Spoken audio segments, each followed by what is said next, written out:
قرآن اور بائبل کے مطابق آدم سب سے پہلے انسان تھے۔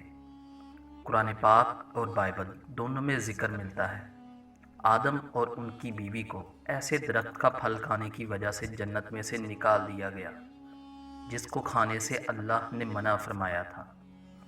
دیگر مذاہب کا بھی یہی عقیدہ ہے کہ آدم دنیا کے پہلے انسان تھے، لیکن سائنس اس نظریے سے اختلاف رکھتی ہے۔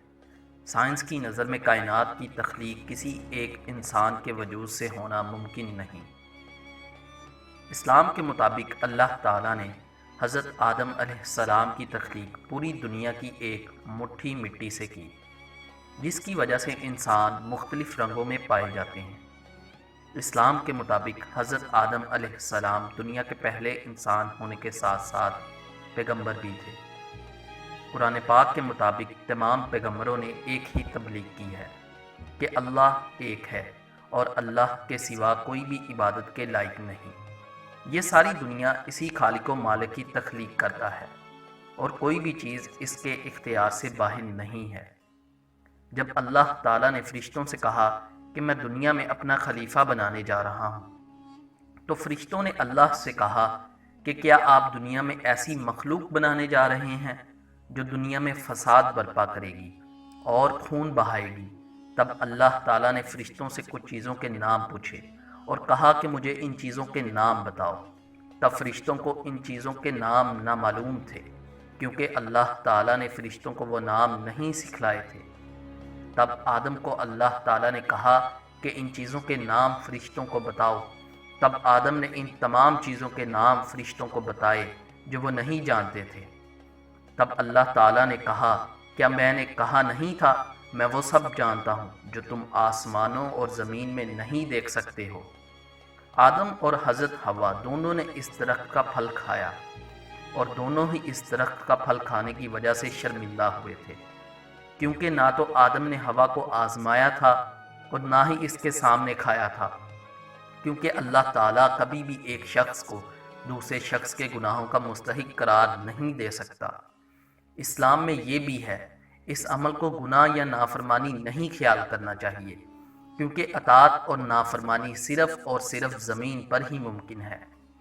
آدم کو جب زمین پر اتارا گیا تو انہیں ایک ایسے پہاڑ پر اتارا گیا جو ہندوستان میں تھا اور دنیا کا سب سے اونچا پہاڑ تھا اور جنت کے قریب تھا، اور وہاں سے وہ مکہ چلے گئے جہاں انہوں نے توبہ کی اور ان کی توبہ کو اللہ نے قبول منظور فرمایا۔ بے شک اللہ بڑی حکمت والا اور معاف فرما دینے والا ہے۔ مکہ میں انہوں نے پہلا حرم خانہ کعبہ تعمیر کیا، جس کے بعد حضرت ابراہیم علیہ السلام نے عین اسی جگہ پر دوبارہ خانہ کعبہ تعمیر کیا اور اپنے لیے پہلا پردہ یا اپنے جسم پر پہلی چادر باندھی۔ اس کے بعد وہ ہندوستان واپس آ گئے، جہاں 930 سال کی عمر میں ان کا انتقال ہوا۔ عیسائیت انسانی فطرت کو آدم کے گناہوں سے داغدار سمجھتی ہے اور مانتی ہے کہ اگر آدم گناہ نہ کرتے تو انسان دنیا کی سختی برداشت نہ کرتے اور نہ ہی انسان میں گناہ یا موت کا موضوع عام ہوتا، جبکہ یہ نظریہ نہ تو یہودیت میں ہے اور نہ ہی اسلام میں ہے۔ اس نظریے کو عیسائیت میں متعارف کروانے والا ایبسولوٹ پاؤل تھا۔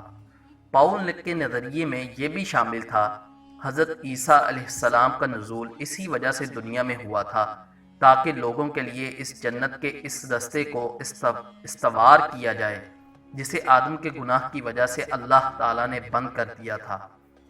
لیکن پاؤل نے اس تصور کو واضح نہیں کیا تھا کہ آدم کے گناہ کی سزا آئندہ آنے والی نسلوں کو بھی دی جائے گی۔ یہ آگسٹن تھا جس نے یہ قدم اٹھایا۔ آگسٹن نے اپنے تصور میں یہ کہا، جب حضرت آدم علیہ السلام اور حضرت حوا علیہ السلام نے پھل کھایا تھا وہ اپنے گناہ پر شرمندہ ہوئے اور انہوں نے اپنے ان اعضاء کو چھپایا جس سے گناہ آگے کی طرف منتقل ہونا تھا۔ حضرت عیسیٰ علیہ السلام تک وہ گناہ نہیں پہنچ سکا، کیونکہ حضرت عیسیٰ علیہ السلام کی پیدائش فطرت کے مطابق یعنی باپ کے ساتھ نہیں ہوئی تھی، اسی وجہ سے وہ گناہوں سے پاک تھے۔ آگسٹن کے نظریے کو قدم دنیا کا بائیولوجیکل نظریہ بھی مانا جاتا ہے۔ یہودیت کے مطابق آدم علیہ السلام کی پیدائش کی جگہ اور وفات کی جگہ دونوں ہی ہیکل سلیمانی سے وابستہ ہے، جبکہ یہودی ہیکل سلیمانی کو جنت کا دروازہ بھی تصور کرتے ہیں۔